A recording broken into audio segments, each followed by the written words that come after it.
See, chemical equilibrium, mainly in this chapter, we need to deal with the reactions which are proceeding in both the direction, forward direction as well as backward direction.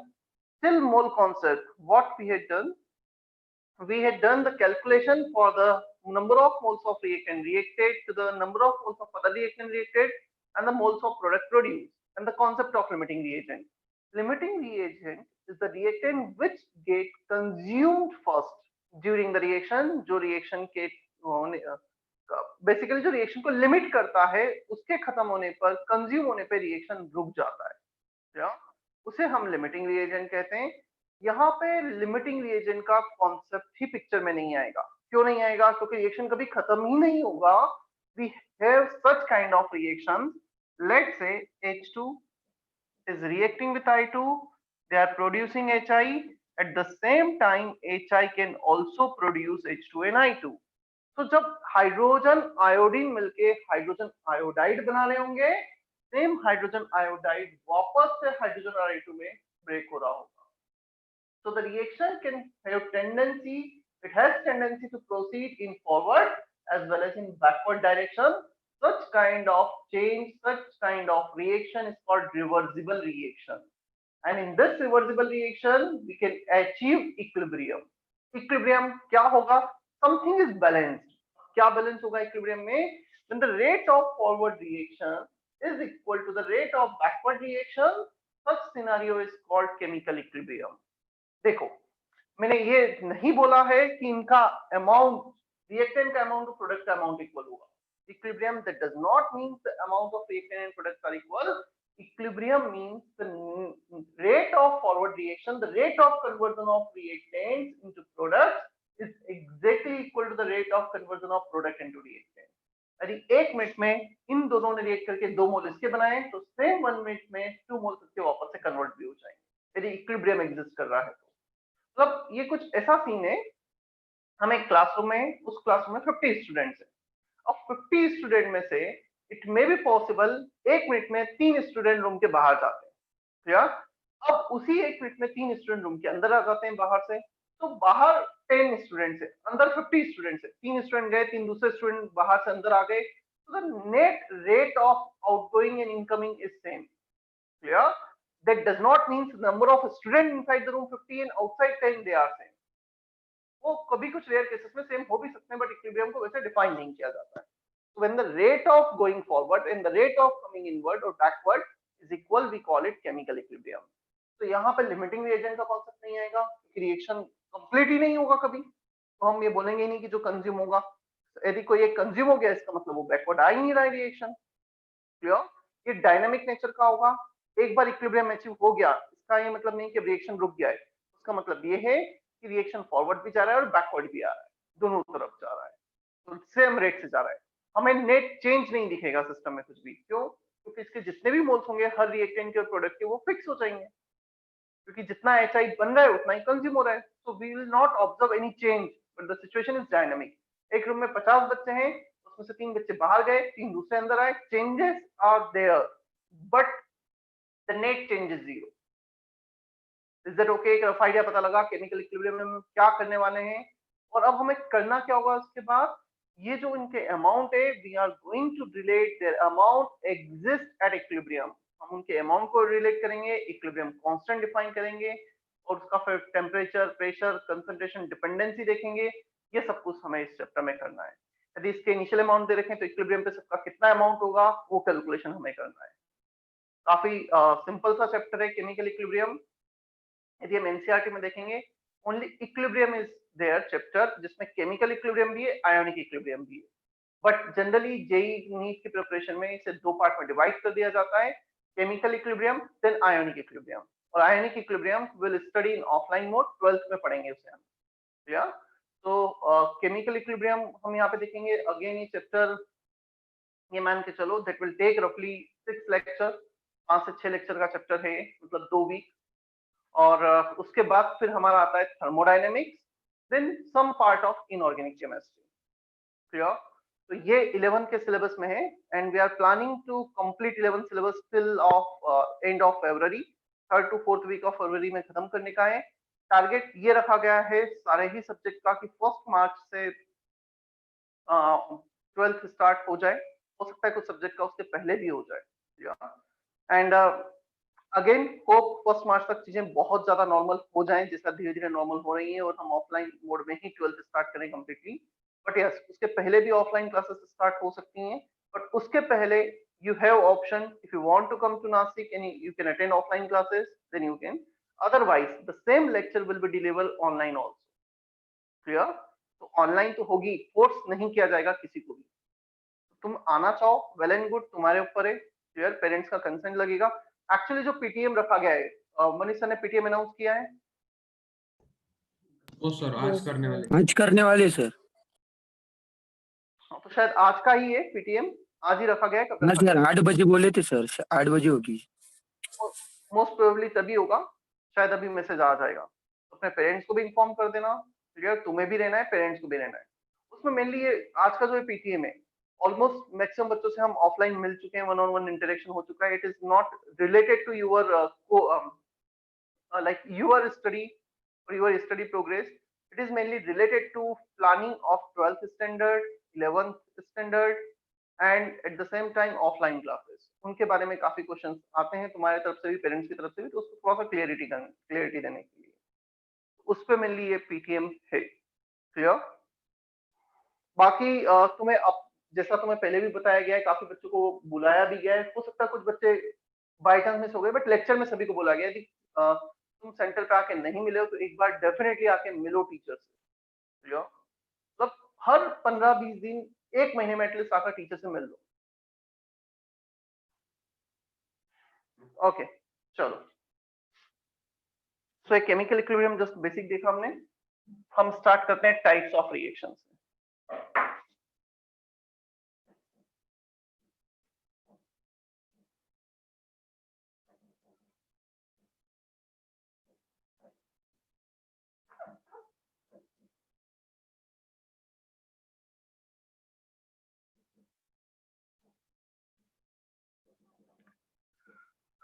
Reversible reaction,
reaction which can proceed in both the direction, forward direction as well as backward direction, are reversible reaction. They are represented by 2 half arrow, 2 double arrow, complete arrow. Half arrow से भी represent किया जाता है, complete arrow से भी represent किया जाता है। They never go to completion, कभी भी complete होगी नहीं, क्योंकि reaction दोनों direction में move कर रही है। Yeah? In general, it requires closed vessel. Closed vessel generally, if gases, reactants or products are involved, they should not go out of the system. पता चला यहाँ पे B गैस है, B गैस है तो सिस्टम से बाहर चला गया, वापस से में कन्वर्ट नहीं हो पाया। तो रिवर्सिबल रिएक्शन परफॉर्म करने के लिए we need close system, specially when gases are involve. Is that okay all 4 points?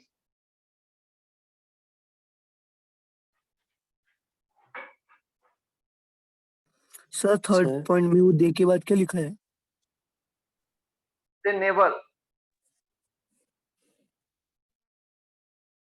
Sir वो लास्ट पॉइंट एक्सप्लेन कीजिए ना फिर से। In general, it required closed vessel. If open vessel is there and one of the reactant product in gaseous phase, then it may be possible the gaseous reactant and product can go out of the system. यदि वो system से बाहर चल जाएगा तो reversible reaction को perform नहीं कर पाएंगे। फिर ए ने बी बनाया और बी गैसेस है, गैसेस सिस्टम से बाहर चला गया तो फिर वापस ए में कैसे कन्वर्ट होगा? तो जनरली इन्हें परफॉर्म करने के लिए क्लोज सिस्टम होना चाहिए, ताकि यदि कोई गैसेस रिएक्टेंट प्रोडक्ट है तो सिस्टम से बाहर ना जाए।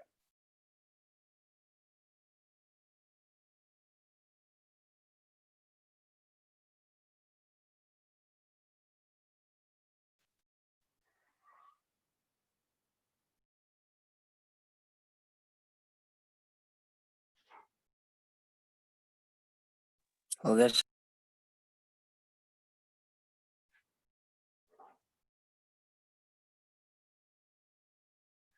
पहला रिवर्सिबल, दूसरा irreversible.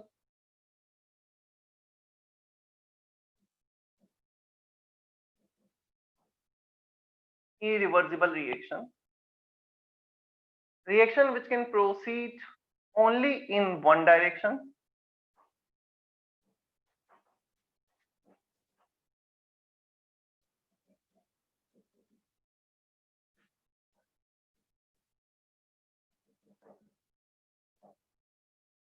They are represented by single arrow. They definitely can go to completion. बस दो ही पॉइंट लिखो। Reaction which can proceed only in one direction, they are represented by this arrow. तो वो ये लिखने की जरूरत नहीं है ना कि they do not require closed vessel, मतलब कहीं भी परफॉर्म कर सकते हो। So there is nothing special for them, इसलिए उसे नहीं लिख रहा हूँ मैं। सर क्लोज वेसल में परफॉर्म कर सकते हैं इरिवर्सिबल? किसी में ही परफॉर्म करो, मतलब इरिवर्सिबल को, उसको कोई फर्क नहीं पड़ेगा। तुम उसको जाना ही वन डायरेक्शन में, तुम क्लोज रखो चाहे ओपन रखो, उससे कोई फर्क नहीं पड़ेगा, इसलिए मैंने नहीं लिखा है ना। उसमें स्पेशली क्लोज रिक्वायर्ड होता है इसलिए लिख दिया। बाकी कंप्लीट होती है हमें पता ही है, लिमिटिंग रिएजेंट होता है, वो सब कुछ फिर हमें पता ही है, काफी कुछ property. Mainly we don't need to deal with this reaction in this chapter, हम ऑलरेडी मोल कॉन्सेप्ट में कर चुके हैं इरिवर्सिबल रिएक्शन से डील। हमें फर्स्ट कैटेगरी से डील करना है इस चैप्टर में।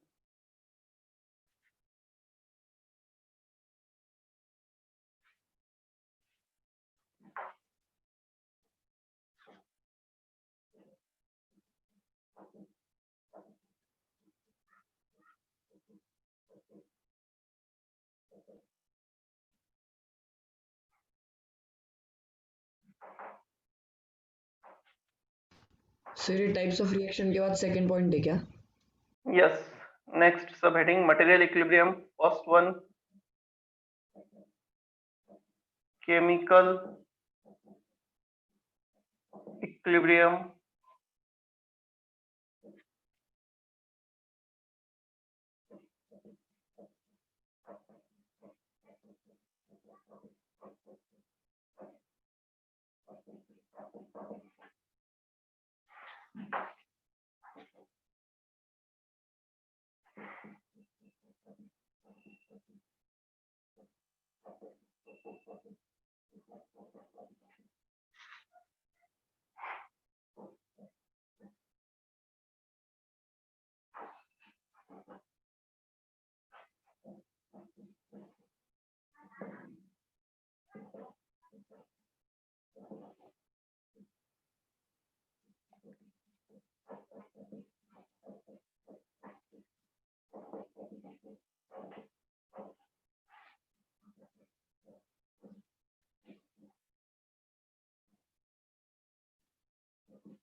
Material equilibrium, we can have two types of material equilibrium, और मैंने इनको दोनों को ही डिफाइन नहीं किया है, सिर्फ एग्जांपल लिख दिए।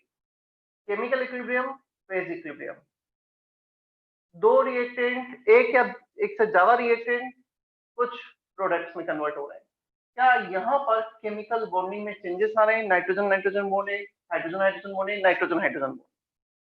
यहाँ पर जो बॉन्डिंग है NH3, मतलब बेसिकली जो रिएक्टेंट के मॉलिक्यूल्स हैं, प्रोडक्ट के मॉलिक्यूल है, they have different bonding, clear, उनकी बॉन्डिंग डिफरेंट है, वो मॉलिक्यूल्स ही डिफरेंट है, clear, they are the different, we have different molecule in reaction and product side, chemical changes. Phase transformation, H2O H2O, same molecule है, carbon carbon same atom है, फिर different क्या है?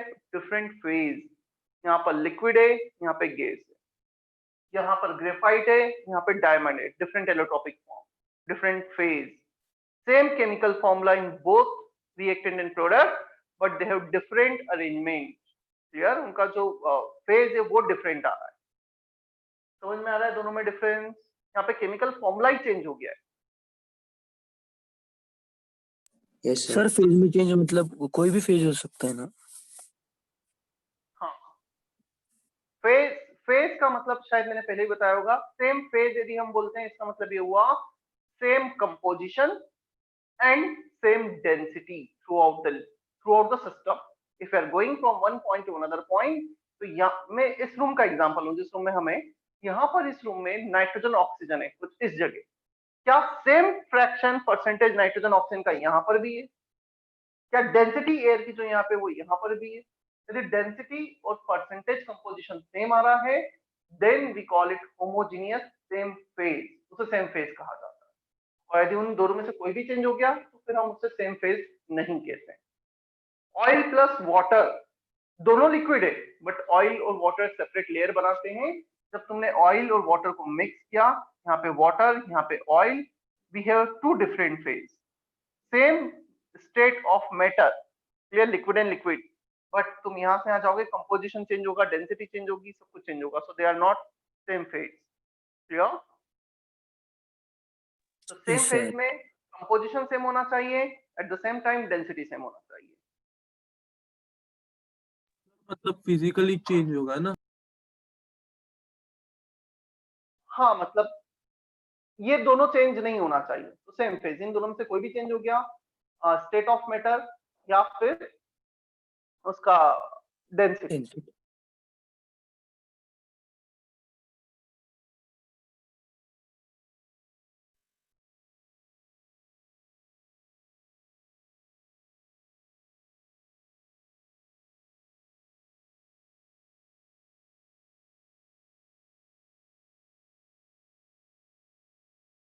ईशान, क्या मैसेज था मुझे नहीं समझ में आया। Asked whether we are going to start chemical equilibrium, you answered yes.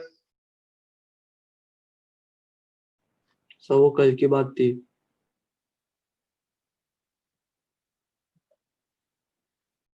तो अभी तो कोई कंफ्यूजन नहीं है? नहीं सर।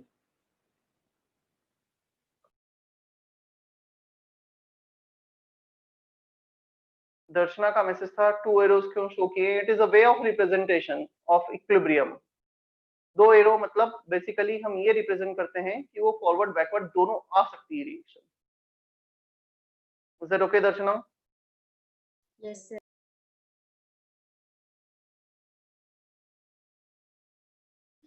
दिन प्रीति का मैसेज था डायमंड ग्रेफाइट में कन्वर्ट होते हैं, यस। तुमने सुना आर्टिफिशियल डायमंड वर्ड? एक डायमंड होता है जो नेचर में मिलता है, काफी हाई प्रेशर टेम्परेचर पे बनता है। एक आर्टिफिशियल डायमंड ऐसा भी होता है जो ग्रेफाइट से लेबोरेटरी में बनाया जाता है, काफी ज्यादा pressure, around 50 to 60,000 atmospheric pressure, and at very high temperature we can convert graphite into diamond, ठीक है। बट उस टेम्परेचर प्रेशर को क्रिएट करने में इतनी कॉस्ट आ जाती है कि जो डायमंड की कॉस्ट भी नहीं बचती, इसलिए उसे बहुत ज्यादा लेवल पे मतलब लार्ज स्केल पे नहीं किया जाता है। Yes sir. देन हर्षवर्धन का मैसेज है, सर केमिकल इक्विलिब्रियम सारे अनस्टेबल कंपाउंड होते हैं, ये रिएक्शन टेम्परेचर प्रेशर के चेंज पॉसिबल होता है।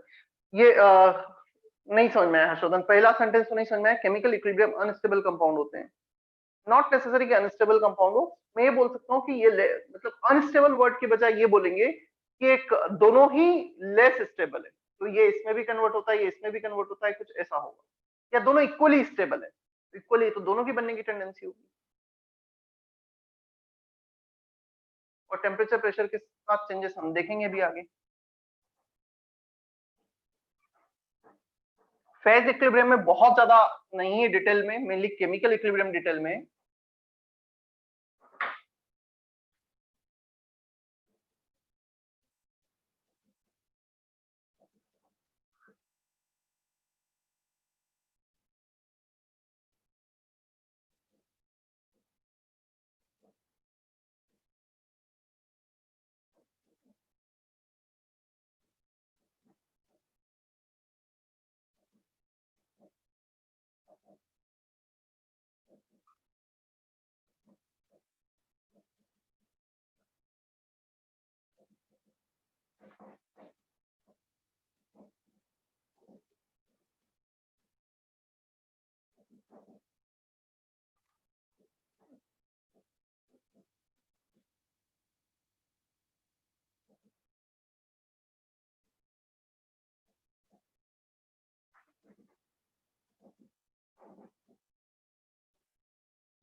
सर जी क्या है? क्या लिखा है आपने? क्या लिखा है पढ़ो। गिफ्स डबल एफ है क्या सर वो? GIBBS, Gibbs, name of scientist, हर्सल गिब्स वाला गिब्स। Gibbs free energy.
चलो एक्सप्लेन करता हूं मैं।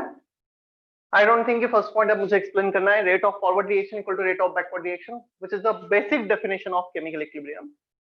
Net amount of each reactant and product remain same, जो एग्जांपल लिया था। Number of student inside the room and outside the room remain same, 50 and 10, clear. It is dynamic in nature. Dynamic in nature मतलब यदि number of student same है, इसका ये मतलब नहीं कि मूवमेंट नहीं हो रहा है, movement is still there. Reactants are still converting into products are still converting into reactant, but both the rates are equal. तो हमें net change observe नहीं होगा। Equilibrium can be achieved from both the direction, forward as well as backward direction. ये मुझे थोड़ा अच्छे से explain करना है। फोर्थ पॉइंट, पहले मैं फिफ्थ और सिक्स्थ पे आ जाता हूँ। Delta G gives free energy change is zero. Now the question is, what is Gibbs free energy change? We'll study Gibbs free energy in detail, thermodynamics chapter, next chapter, वहां पे आएगा, calculation से लेकर सब कुछ आएगा इसका, क्या? सो अभी के लिए सिर्फ इतना ध्यान रखो, ऐसा होता है। ये ऑलरेडी मैं एक्सप्लेन कर चुका हूँ। Close vessel is required. Now I need to explain fourth point. या मैं एक काम करता हूँ, इसका एक पॉइंट और बचा है, वो लिखा देता हूँ 7, फिर फोर्थ पॉइंट पे आता हूँ।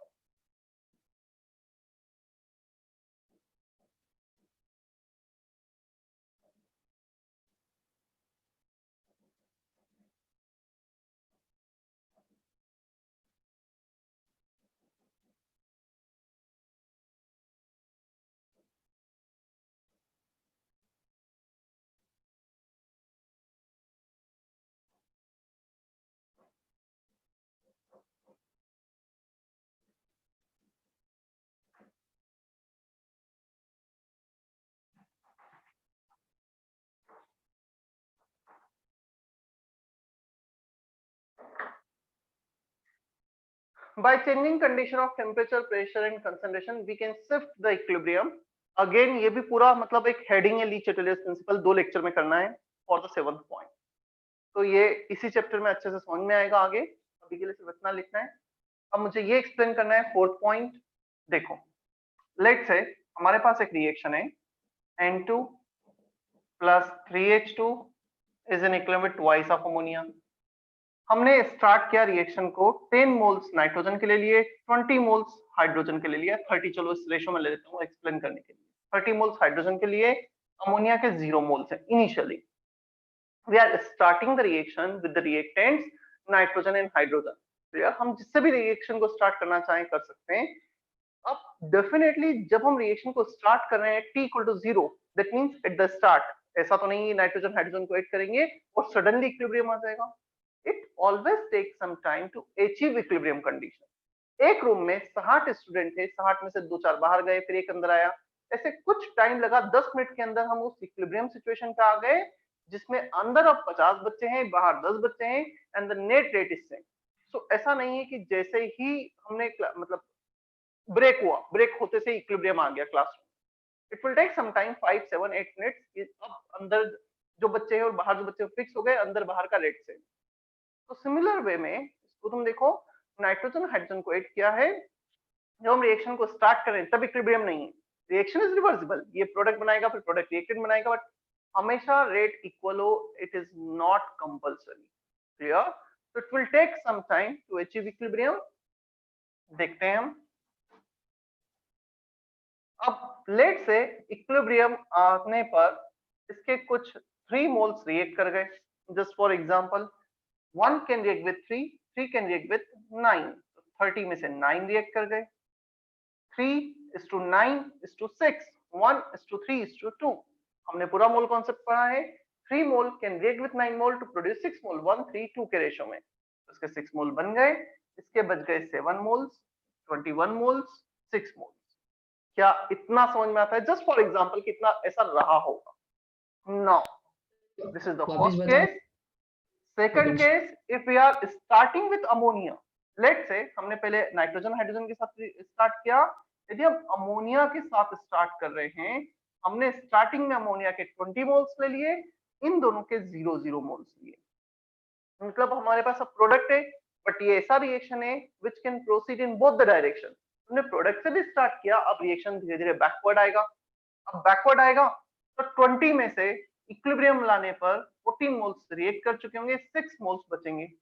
So out of 20, 14 has been reacted, remaining will be 6 mole. 14 can produce 21 and 7 moles of the nitrogen. 14 is to 21 is to 7, 2 is to 3 is to 1. Mole method से use कर सकते हैं. The ratio of mole reacted and the produce is in the ratio of their stoichiometric coefficient. 2 is to 3 is to 1, 14 is to 21 is to 7. So whether you are starting with the reactant or you are starting with the product, at the end you will get this equilibrium condition. हम चाहे reactant से start करें या product से start करें, reaction अपने आप को equilibrium में लेके आ जाएगा. ये कुछ इस टाइप का सिनारियो है. हमारे पास एक ऐसा सिस्टम है, तुम एक बॉल को, स्फेरिकल बॉल को यहां से थ्रो करो या फिर तुम उसे यहां से थ्रो करो, एट द एंड वो फाइनली इक्विलिब्रियम में यहां पर आ जाएगा.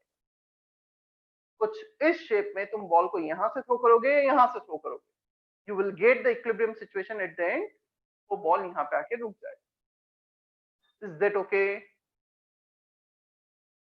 सर एक बार फिर से बता दो ना. सर वो एट इक्विलिब्रियम से बताओ ना, मैं डिस्कनेक्ट हो गया था. मतलब क्या बताऊं? फर्स्ट देखो यही ओवरऑल वाली- मैं समरी बताता हूं. क्या मैं भूल जाओ ये नंबर जस्ट मैंने एग्जांपल को लेने के लिए, एक्सप्लेन करने के लिए. ये है, हमने नाइट्रोजन या हाइड्रोजन से स्टार्ट किया. इक्विलिब्रियम पर नाइट्रोजन, हाइड्रोजन, अमोनिया तीनों एग्जिस्ट करेंगे. अब हमने अमोनिया से स्टार्ट किया. इक्विलिब्रियम पे अमोनिया का कुछ पार्ट इसमें कन्वर्ट हो जाएगा और तीनों एग्जिस्ट करेंगे. मतलब मैं नाइट्रोजन या हाइड्रोजन से स्टार्ट कर रहा हूं तब भी तीनों एग्जिस्ट कर रहे हैं, मैं अमोनिया से स्टार्ट कर रहा हूं तब भी तीनों एग्जिस्ट कर रहे हैं. This is called such kind of situation we can say that equilibrium can be achieved whether you are starting with the product or you are starting with the reactant. Is that okay now? तुम nitrogen hydrogen reactant से start करो या ammonia product से start करो, equilibrium पे तीनों आ जाएंगे. ये ओवरऑल समरी हो गई जो भी मैंने नंबर के साथ एक्सप्लेन किया. सर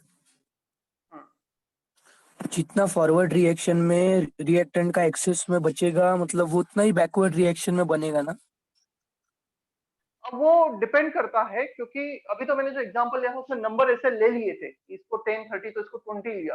यदि इसका नंबर कुछ और लेता तो फिर अलग आता. How to relate amount of reactant and product at equilibrium, वो हम डिटेल में केमिकल इक्विलिब्रियम कांस्टेंट्स में देखेंगे. वही हमें करना है पूरे चैप्टर में. तो don't go with the number, मतलब वो बजाय उसमें जाने के हम उसे अभी डिटेल में देखने वाले हैं. सर सर रिवर्सिबल रिएक्शन में प्रोडक्ट तो वही रहने वाला है, तो सर करते क्यों है, मतलब इसका मोटो क्या होता है? क्या करते क्यों है? रिवर्सिबल रिएक्शन, हमें प्रोडक्ट तो वही मिलने वाला है वापस. नहीं समझ पा रहा हूं मैं, तेरा डाउट क्या है?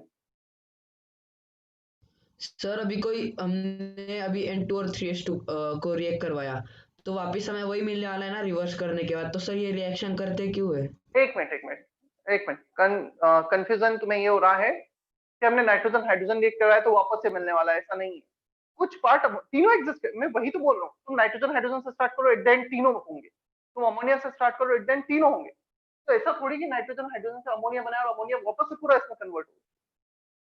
कुछ पार्ट अमोनिया का भी तो बच रहा है या नहीं बच रहा है.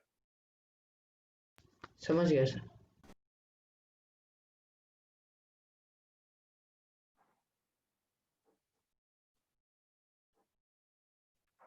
चलो अभी हमने देखा rate of forward reaction equal to rate of backward reaction. Now the question is how to define rate of reaction. ऐसा क्या हमारे पास कोई फॉर्मूला है, कोई लॉ है जिससे हम रेट ऑफ रिएक्शन को रिलेट कर सकते हैं, डिफाइन कर सकते हैं? Rate of reaction is defined with respect to concentration. तो यार मैं यदि रेट ऑफ रिएक्शन को डिफाइन करूंगा, rate of reaction is basically rate of change of concentration. Mole पर लीटर में कितना पर यूनिट टाइम चेंज हो रहा है. Clear? So it is defined in this manner, change in concentration upon time taken. अब question आता है, ये तो चलो डेफिनेशन हो गई. Now this definition, this rate of reaction depends on what factor. वो कैसे रिलेट करें? तो उसके लिए हमारे पास है लॉ ऑफ mass, action.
म्हणजे काय काय कधी start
चलो देखो, लॉ ऑफ मास एक्शन काफी सिंपल सा लॉ है। पहले मैं फॉर्मूले पे जाता हूँ, फिर स्टेटमेंट में आऊंगा। In general, for this reaction, A plus B giving C plus D, small a, b, c, d are stoichiometric coefficient. There will be some number 1, 2, 3, 4, हो सकता है fractional भी हो। Rate of a reaction in the forward direction, यदि एक ही direction होता तो फिर मुझे फॉरवर्ड बैकवर्ड लिखना ही नहीं होता इरिवर्सिबल के लिए, बट ये दो डायरेक्शन रिएक्शन है, so I need to mention forward direction. Forward direction के लिए रिएक्टेंट है capital A and capital B. जितना ज्यादा ए और बी प्रेजेंट होगा उतना ज्यादा उनकी कंबाइन होने की टेंडेंसी होगी। More the amount of reactants, greater the rate of reaction, greater the conversion of reactant into product. Rate of forward reaction is directly proportional to concentration of A into concentration of B power stoichiometric coefficient. ये जो square bracket है ये denote करता है molarity और concentration को, मतलब मोल पर लीटर। क्लियर? यदि हम देखेंगे back forward direction, proportionality constant लिखा के A for forward, K is proportionality constant. In the similar manner, we can write rate of backward reaction KB, B for backward, concentration of product power coefficient. अब जब तुम backward direction का rate देखोगे, the reactant will be capital C and capital D. So concentration of C power coefficient small c, concentration of D power coefficient small d. तो अब coefficient power में चले गए, backward direction के लिए KB आ गया। क्या इतना क्लियर है? Yes, sir. Yes, sir. According to law of mass action, rate of a chemical reaction is directly proportional to multiplication of active mass. Active mass कुछ और नहीं होता है, molarity या partial pressure को active mass बोलते हैं। Molarity of A and B, active mass of reacting species raised to the power their stoichiometric coefficient. A के पावर में उसका कोफिशिएंट, B के पावर में उसका कोफिशिएंट, यही बोला है। मतलब जो मैथमेटिकली लिखा हुआ है उसे यहाँ पे लैंग्वेज में रिप्रेजेंट किया गया। क्या इतना क्लियर है अभी? यस। अब क्वेश्चन आता है, ये KF और KB को क्या कहा जाता है? This KF and KB are called rate constant और velocity constant or one more name, specific rate of reaction for K for forward direction, KB for backward direction.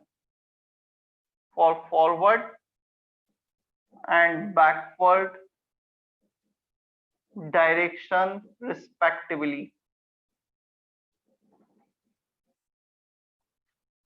तीन नाम है, रेट कांस्टेंट और वेलोसिटी कांस्टेंट और specific rate of reaction.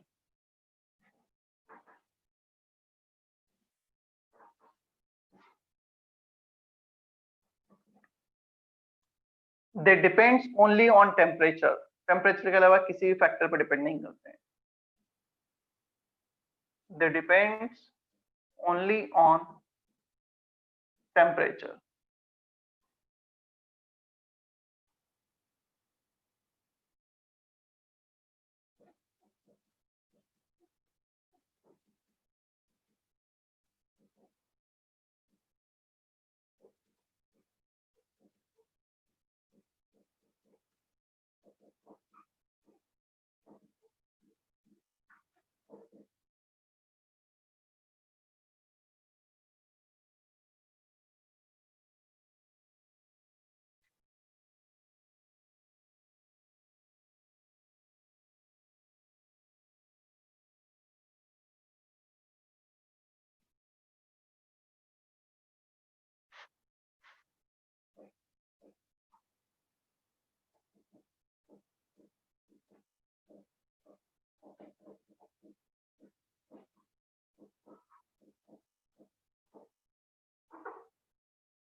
At equilibrium, the rate of forward equal to rate of backward. Rate of forward को replace किया इससे, rate of backward को replace किया इससे।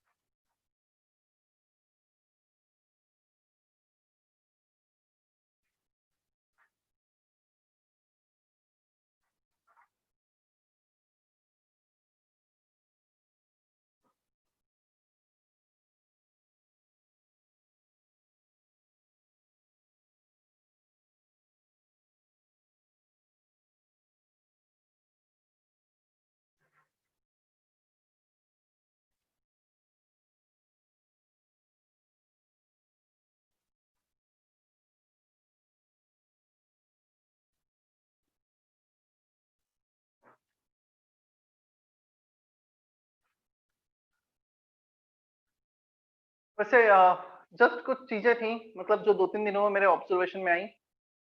ऑलमोस्ट 11th एंडिंग पर है। नो डाउट बोर्ड्स के एग्जाम, 11th के एग्जाम सब कुछ एक्सटेंड हो गए हैं। कहीं ना कहीं मई जून में चले गए।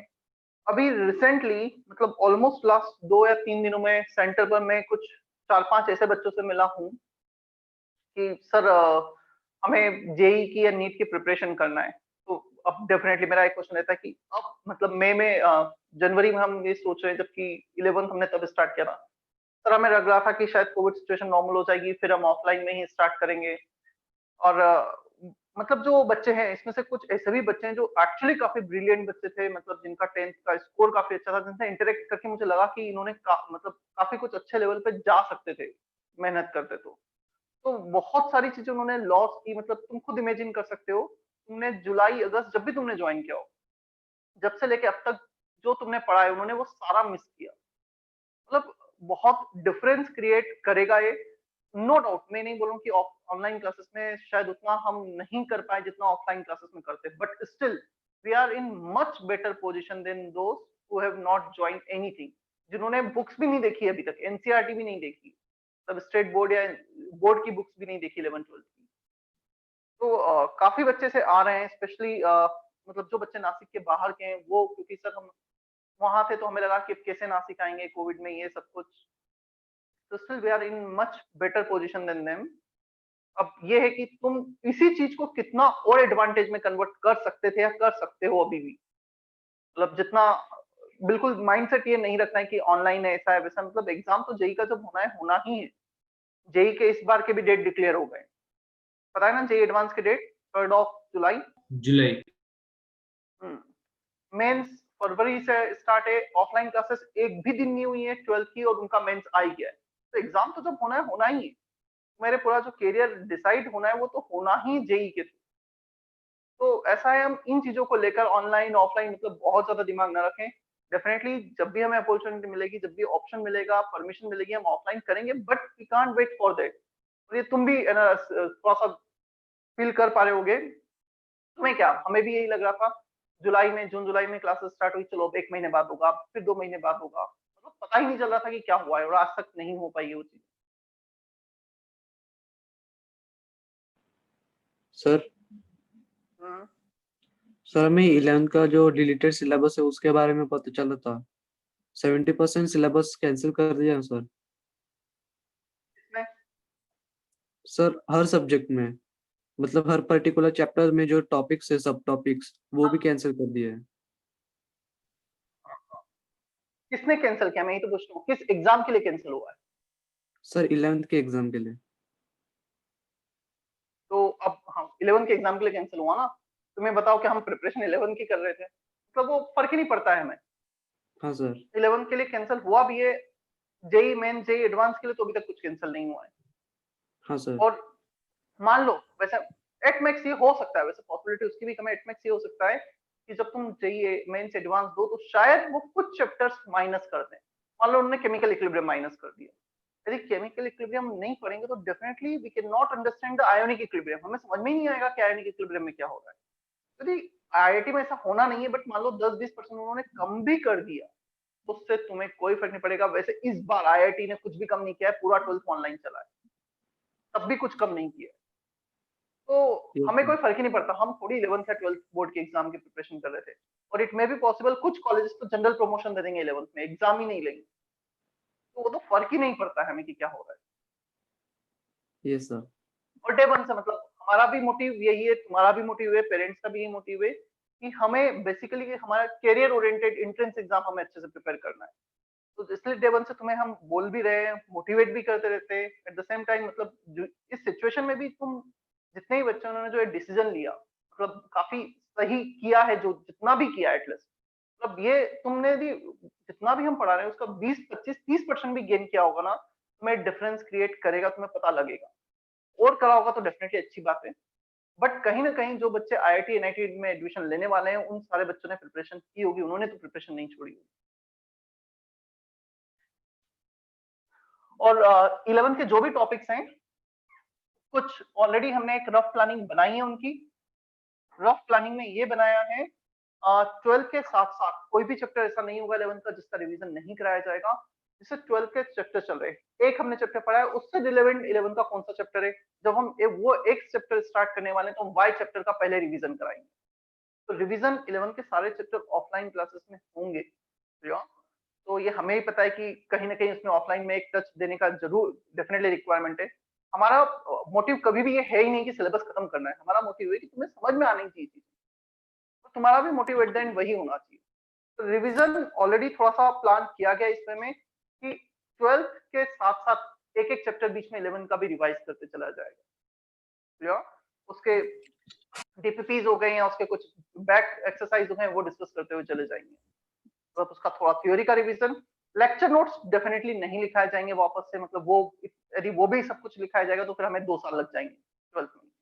तो प्रैक्टिकली वो तुमने लिखे भी होंगे अच्छे से और हमने उस बात को ही काफी फोर्स किया है, जब भी तुम सेंटर पे आते हो वो चेक भी करते हैं, इसीलिए कि तुम एटलीस्ट वो लिख के रखो अच्छे से, ताकि रिवीजन में फिर हमें उतना टाइम न लगे, हम उसको अच्छे से ब्रश अप करते हुए अच्छे क्वेश्चन प्रैक्टिस कर लें।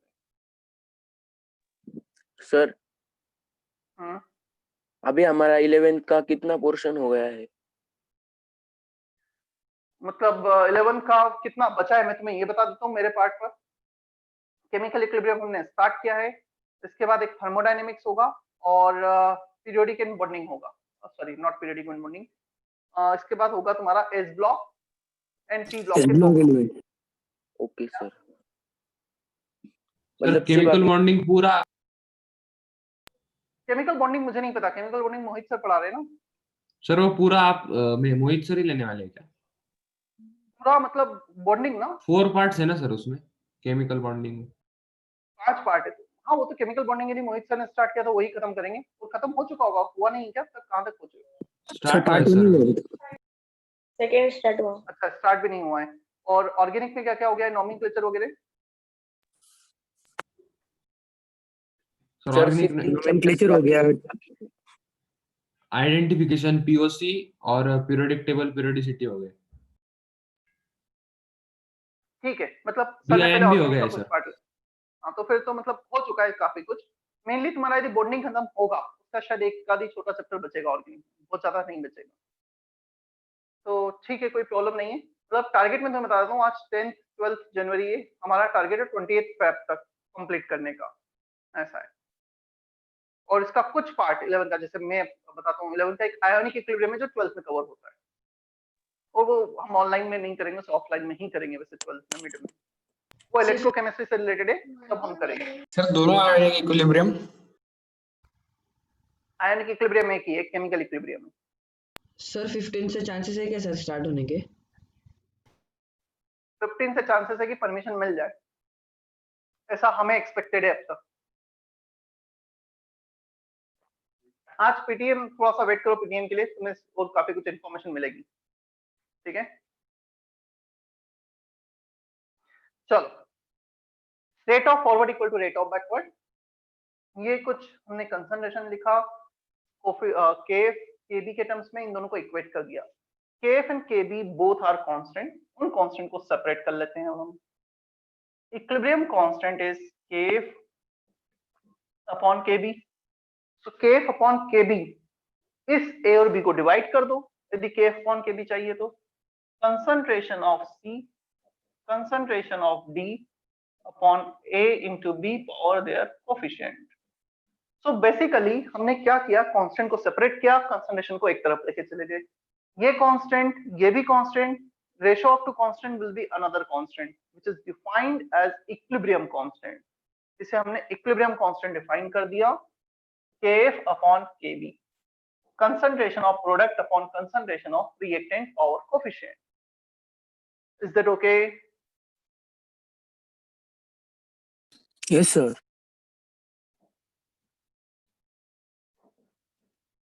Rate of reaction versus time graph. If we are starting with the reactant, हमने reactant से start किया, मतलब rate of forward reaction initially maximum होगा, product to 0 होगा, initial rate of backward direction is 0, so at t equal to 0 rate of backward direction is 0, rate of forward direction is maximum। so जैसे से product बनेगा backward direction का rate बढ़ेगा और forward का कम होगा, ये पॉइंट आ जाएगा when the rate of forward will be equal to rate of backward. This situation is called equilibrium situation. तो हमें सर कुछ टाइम लग रहा है इक्विलिब्रियम सिचुएशन को गेन करने में, इतना टाइम लग रहा है इक्विलिब्रियम को गेन करने में। इसके बाद rate of forward rate of backward equal हो गए। पहले rate of forward maximum, rate of forward जैसे से रिएक्टेंट प्रोडक्ट में कन्वर्ट होंगे, as the reaction proceed amount of reactant decreases, the rate of forward decreases. Clear? Product जैसे से बनेंगे रिएक्शन प्रोसीड होगा, प्रोडक्ट का अमाउंट बढ़ेगा, इसका मतलब रेट ऑफ बैकवर्ड डायरेक्शन बढ़ेगा। एक रेट कम होगा, एक रेट बढ़ेगा, जहां पे दोनों इक्वल आ गए अब वो कांस्टेंट हो जाएंगे, सेम रहेंगे हमेशा। Equilibrium situation. सर ग्राफ वापस बताओ ना। तू जब बोला था वापस बताओ तो मैं इसलिए उसको एक्सप्लेन कर रहा था, तू फोकस तो करता उस टाइम। मैं समझ गया था कि तू ये पूछना चाहता है, इसलिए मैंने उसको वापस से पूरा उसी टाइम बोला।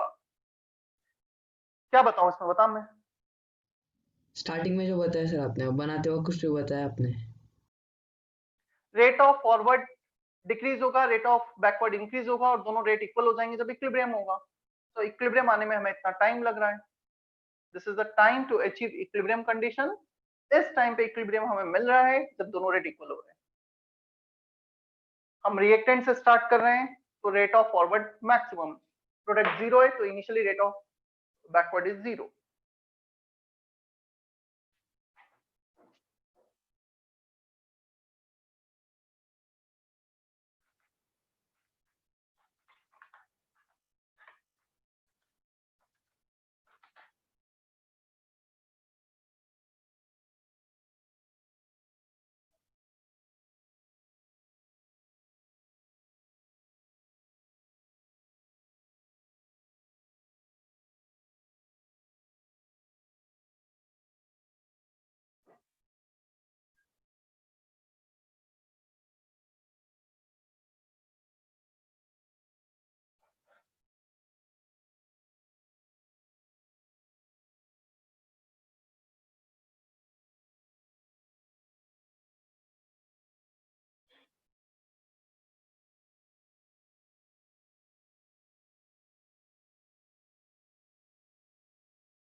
Can you draw concentration versus time graph?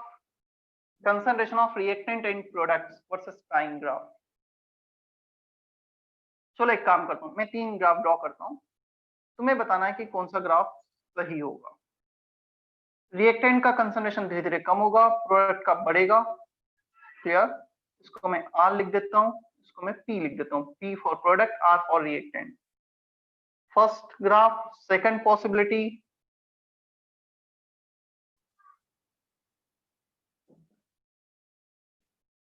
third possibility, concentration versus time graph. Which graph is correct? Third. Concentration versus time. Concentration versus time. Reaction है reactant and product. Graph 1 appropriated, 2 appropriated, third appropriated. Second. Any other answer? एक answer आया third, एक आया second. Any other answer? So third ही है।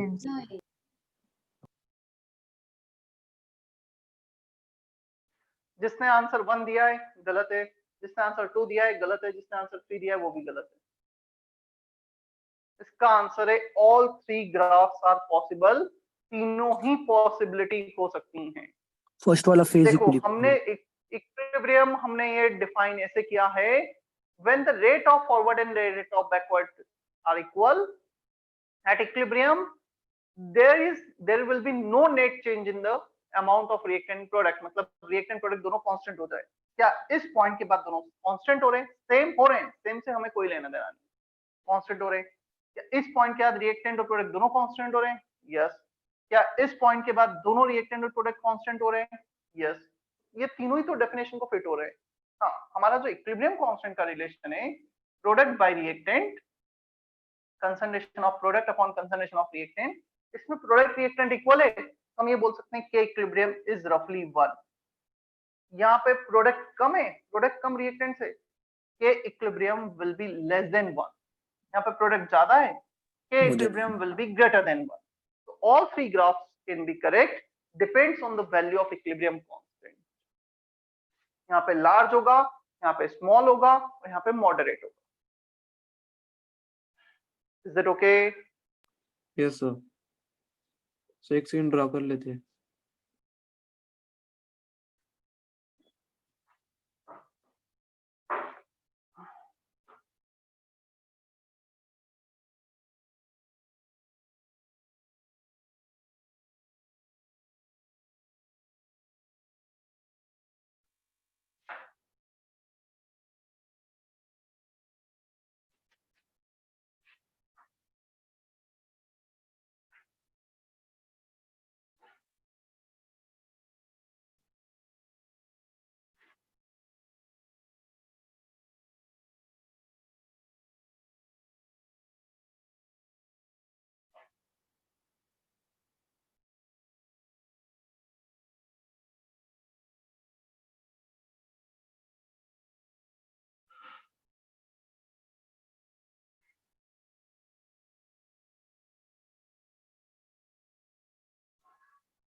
हो गया।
Types of equilibrium constant, first one in terms of concentration, जो अब तक हमने देखा था वो कंसंट्रेशन के टर्म्स में था, Kc, C फॉर कंसंट्रेशन.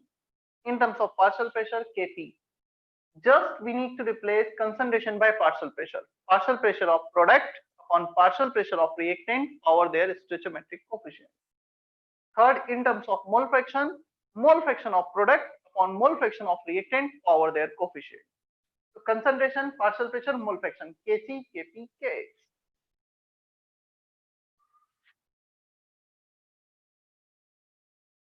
हमने जो सबसे पहले डिफाइन किया था वो था इन terms of concentration, that is Kc.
हो गया कॉपी?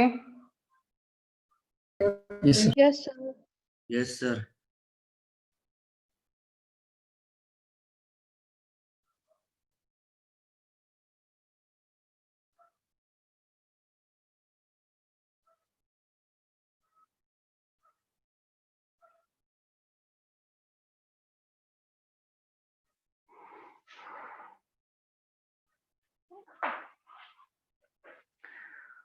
देवेश का क्वेश्चन था सर, केक्स का भी कोई ग्राफिकल रिप्रेजेंटेशन है क्या? नहीं, graphical representation is basically similar for all के, और वो इक्विलिब्रियम रिप्रेजेंटेशन होगा.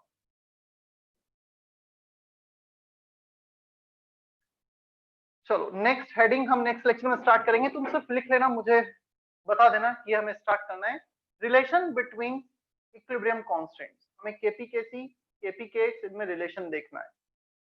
रिलेशन बिटवीन इक्विलिब्रियम कांस्टेंट, जब मैं पूछूंगा क्या हुआ था तो इतना बता देना सर, ये स्टार्ट करना है. सर. यस सर ये मतलब जो हमें दिया रहेगा उस हिसाब से हमें कांस्टेंट यूज करने ना. हाँ, जैसे इंफॉर्मेशन मतलब वो क्वेश्चन भी करेंगे अभी हम. अभी मैंने इतना नहीं कराया कि तुम्हें कुछ होमवर्क दे सकूं. होमवर्क नेक्स्ट क्लास में दूंगा, कुछ क्वेश्चन भी प्रैक्टिस करेंगे. राइट? Yes sir. और ये डेफिनेशन याद रखने, मतलब इसमें याद रखने का कुछ भी नहीं है. KP KC KX, C for concentration, P for partial pressure, X for mole fraction, product upon reactant for coefficient. हाँ बोलो. सर केसी के इक्विलिब्रियम को ही रिप्रेजेंट कर रहे हैं ना? के equilibrium can be represented in terms of concentration, in terms of pressure, in terms of mole fraction, all are के equilibrium. Equilibrium को Okay. 3 अलग वे में डिस्क्राइब कर सकते हैं, राइट? Yes, sir. चलो ठीक है, मैं अटेंडेंस ले चुका हूं. Only 2 students are absent today. एक तो एब्सेंट है अथर कुंवर, राइट? अथर कुंवर एंड समेग, बाकी सब प्रेजेंट है. बाय ठीक है? Sir. Bye. Bye, sir. Bye sir.